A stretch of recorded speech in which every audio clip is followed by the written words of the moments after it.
Alright, so let's take a look at one of my personal favorite craft distilleries, but they're single barrel rye. I want to say it's 105.65. 104.2 proof, so 52.1%. Oh, okay, I'm probably thinking the bourbon. Right. Because I know that's 105 point something. So this is their cask strength, which is worth noting, that they do have a lower cask strength than a lot of places tend to. But it's also worth noting that this is single barrel rye. I don't have a lot of experience with single barrel ryes. It's very vegetal. Like there's it's a lot like a like bay leaf, parsley, dill. It's like a kind of like the herbal baking spice type of. And it's fresh. There's a ton of fresh greens on here. Yeah, it almost like it's almost reminiscent of not necessarily the exact nose, but like the concept of like fresh cut grass, but if that grass were parsley. Yeah. It makes sense. Okay? So freshly ground parsley. Yeah. Or fresh cut grass, but it's parsley. No, but like that distinct smell of fresh cut grass, but it's parsley. I worry about how much I'm drinking because I feel like I'm getting hit way less by all this alcohol than you two are. And that bothers me. Well, we also had 3 drinks before you came. That's true. Correct. That is true. We also both have slightly heavier pores than you. That is also true. Anyway. But like vegetal. I promise there's a difference between those two things. No, I totally get you. I'm just as much as we shitpost that, it's different than ground parsley. In my opinion. Because it smells so fresh. Right. Like it smells. There's a difference between smelling a blade of grass and smelling the lawn after you cut it. Yes. It's the same as this difference between grounding a little parsley and smelling a bunch of parsley that you just grew.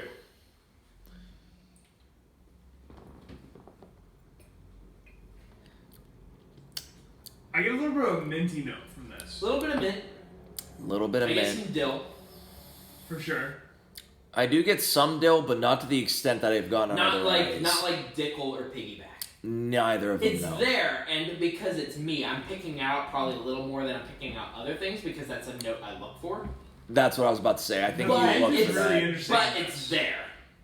It's not like I'm making it up either. It's definitely there. Yeah, it's like, so the mint note in this is like you took the mint herb, the freshness of it, and you cut back on the mintiness by like half. Yeah. Yes. Because like it has that fresh green note and a little bit of mint, but not the same amount of mint if you were to chew it on a fresh mint leaf. This is going to be a very interesting comparison, but I almost kind of get this. So take like peppermint or like, like that kind of like not spearmint or wintermint flavored gum, but like where it's half chewed, where like you kind of still have the flavor, but it's not like you just unwrapped it, and it's not like there's no flavor at all. It's not like it's a fully chewed piece of gum. I understand what you're saying with that, yeah. Yeah, that's kind of what I'm getting when I get the mint. Like, it's not super, super, super pronounced, but I'm definitely getting it enough. Yeah. And then there's a little bit of, like, wood sweetness of, like, caramel. A little grassiness, almost. Yeah, I would say grassiness. It reminds me slightly of the grassy notes in the Overholt 114. Ignoring, like, the cherry, which I know you're not a fan of, because to you it was Robitussin-y. I have to taste it again to really judge it, because whenever I first tasted it, I did not like it at all. It's one worth revisit. We could do a cask strength rye. We have enough to probably do. We probably do, because I have the Knob Creek cask. Even 4 or 5 is enough for a small one. Yeah, probably.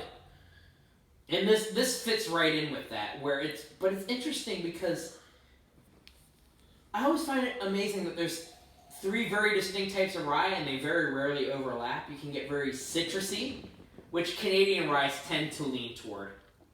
You can get very, what was the word you used for this? Fresh, green. Fresh and green type, where it's like the parsley, the fresh herbs, dill, even straight up pickle in the sense of George Dickel and like Piggyback. Yeah. All of those. Or the more grassy type, like the Overholt, where you get some kind of more fruity notes, but you get a lot of spicy kind of dill. Or not dill, a spicy kind of like... Because there's fruity ryes too, yeah. There are fruity ryes too, yeah. Like look at Sazerac. Sazerac is really Sazerac is pretty fruity. And again, And fruity split into two types. You get the Sazerac kind of fruity, which is bright and fresh, and then you get dark fruit. like, again, Alberta Premium and stuff like that, where it's a very citrusy and a more bitter fruity. Whenever I say fruity, I think more berries and like... Right. And that's... Because that's where there's the two types, is that you get the more berry-type fruit kind of flavor, and you get the citrusy-type fruit. There's also the dried dark fruit. That's another one that That's true. We also don't typically get that in a rye. I actually don't think I've ever gotten that in a rye. Fair enough. Yeah, exactly. But this is like... this stacks up with other ryes in the price range, I would say. For what it is, this is really... I mean, obviously, I'm more toward a sweet bourbon. But I do like my ryes, especially when they're these types of ryes, where they're more... where I can get dill notes and mint notes. Like, I do like those... I have a soft spot for ryes like that. Especially after... You know how much I'm a fan of George Dickel. Yeah. Especially at $23. This, at double the price, I mean, it's good. Would I replace it? I don't know. Here's the thing, though. It's a single barrel, so it could be completely different the next time you replace it. That's why I might. That's what leads me toward replacing it. It's not my favorite rye, but I don't necessarily have complaints about it either. I think that you kind of just wait until they make an age statement, because New Riff is going to be putting age statements of 6 years on their whiskey soon. Right, especially since their small batch is bottled and bond now. It's at least 4 years. They are guaranteeing 4 years. It used to be sourced, and that's what they did in order to gain traction while they age their stuff. Well, that's what every single craft distillery has to do. Right. They have to source. Right, exactly. And I don't know where they sourced it from, but supposedly it's not that dramatic of a difference. Supposedly it was MGP. I think it was MGP. Which does say a lot when it was enjoyable as MGP, and after switching it, it's just as enjoyable. That says a lot about the quality of their product. I have to agree with that. I have to lean toward their bourbon, again, because their single barrel bourbon is arguably my favorite single barrel in the under $60, $70 price range. I don't think I've tried that one yet. I think I've only tried the small batch so far. Then that's going to have to change at some point, because we can do a new Riff lineup. Especially if you plan to go and you end up getting all the weird shit, yeah. I might, because I really wanted to go to Kentucky this year for tours, but COVID has made it so difficult to schedule where tours. Some things are open, some things are closed. I know you can't tour Jim Beam at the moment, but you can tour Maker's Mark. No. You can't tour Rabbit Hole, but you can tour New Riff. You can tour a lot of them, but you can only schedule 1 month in advance. So it makes it tricky, because you don't want to plan a whole trip around being able to tour a certain place and then find out that it booked before you even had a chance. Because think of it this way. Especially like Buffalo Trace. Yep. So here's the example with Buffalo Trace. They only book out 1 month in advance. So the day that April 1st hits, they're only booking for April. Those tours book in 10 minutes. Every single tour for the month books in 10 minutes. Which, again, I'm partially okay with, because that means everyone's hunting after going to Buffalo Trace. When that then means that if they're all hunting for that, less people are hunting for some places like New Riff. Right. And even Maker's Mark. Maker's Mark doesn't get booked up like places like Buffalo Trace and Jim Beam. No. But that being said, as much as I'm okay with Buffalo Trace being the sought after bourbons, I do want to visit the distillery. It's really very cool. true. Having been there, it's very cool. It'll be nice when everything's reopened and they don't have to worry about limits, and it's a lot easier to book a tour. That being said, I might just take a weekend trip instead of a 5-day trip down there to go to New Riff, pick up some whiskeys, see what I can find in the area, then maybe stop by some of the liquor stores that people rave about. I want to go to Trace again. I want to see 1792, and I want to see Makers. Other than that, I can agree with that, except I would add New Riff onto that. And So- maybe Rabbit. So my lineup is Beam Suntory, Makers, Four Roses.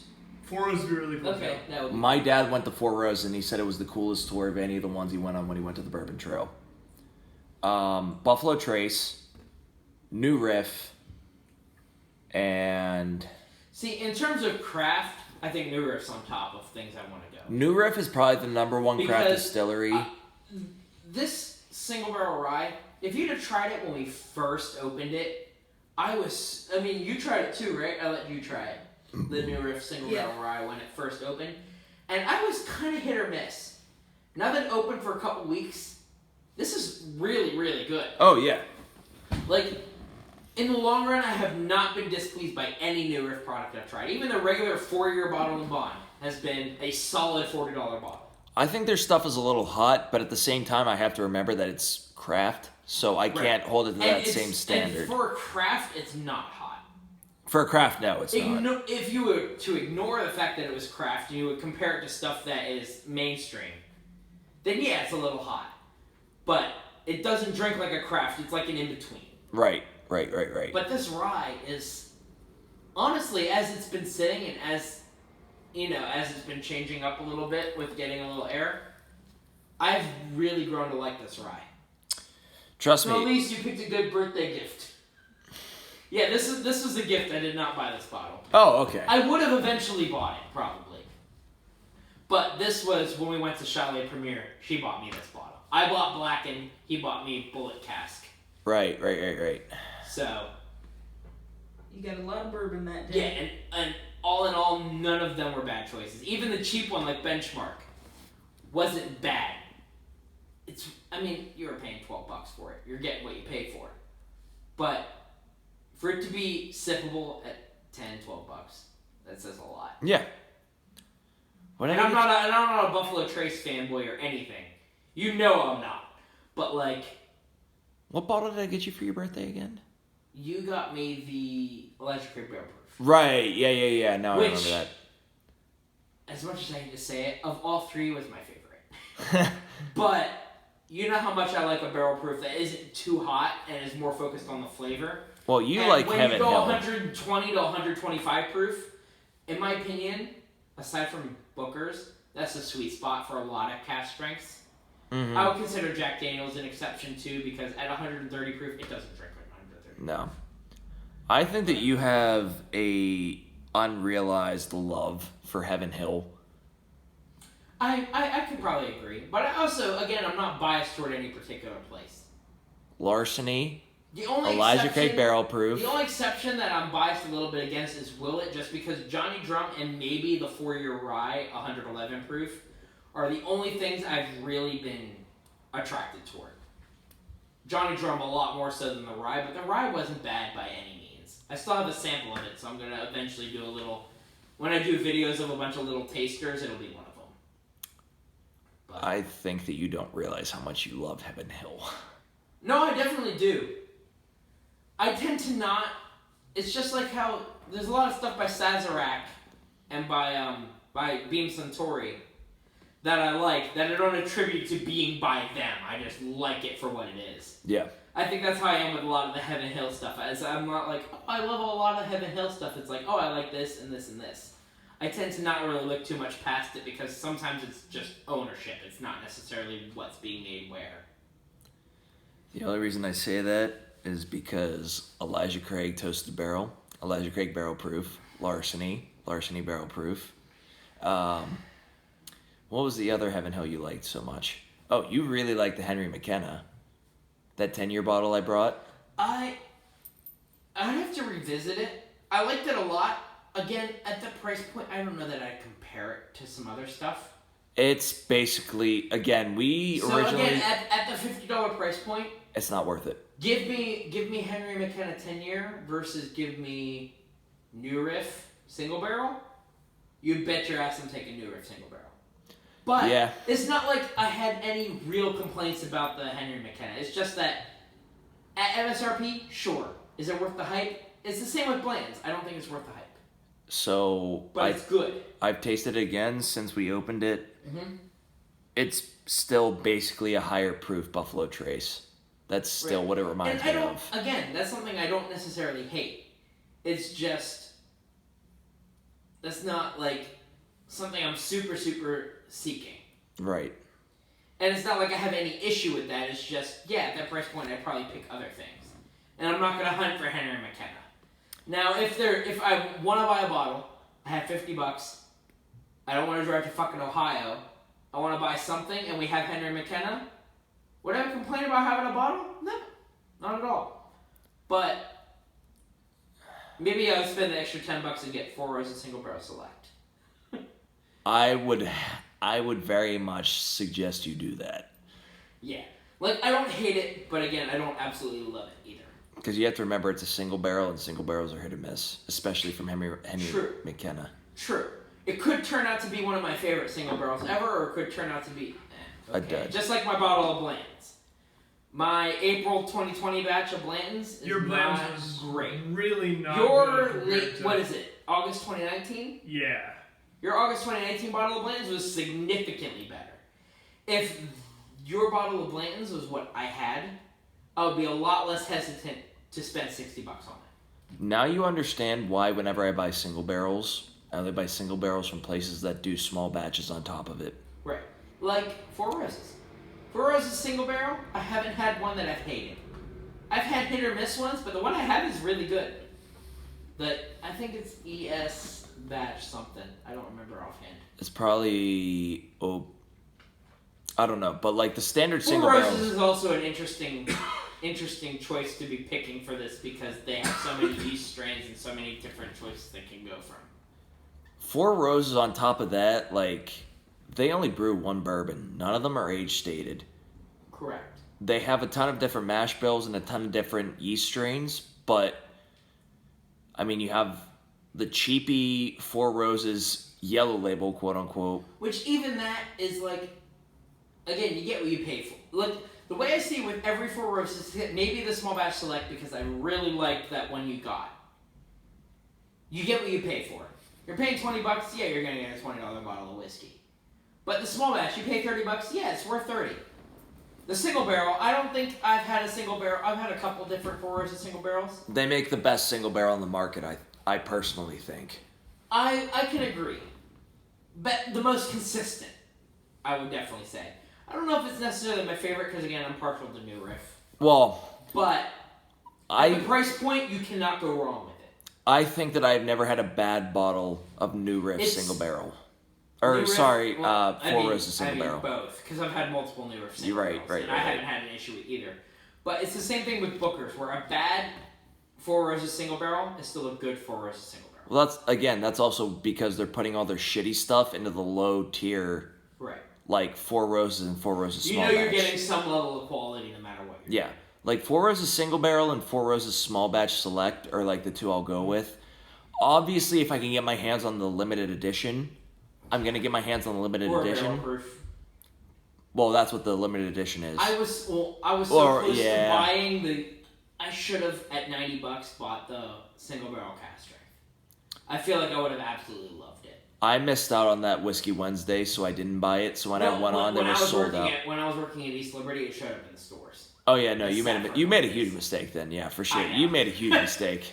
I mean, I made some really good choices, but passing up on Larceny Barrel Proof when it first showed up, passing up on Stag Junior when it showed up. Those were the three big mistakes I made.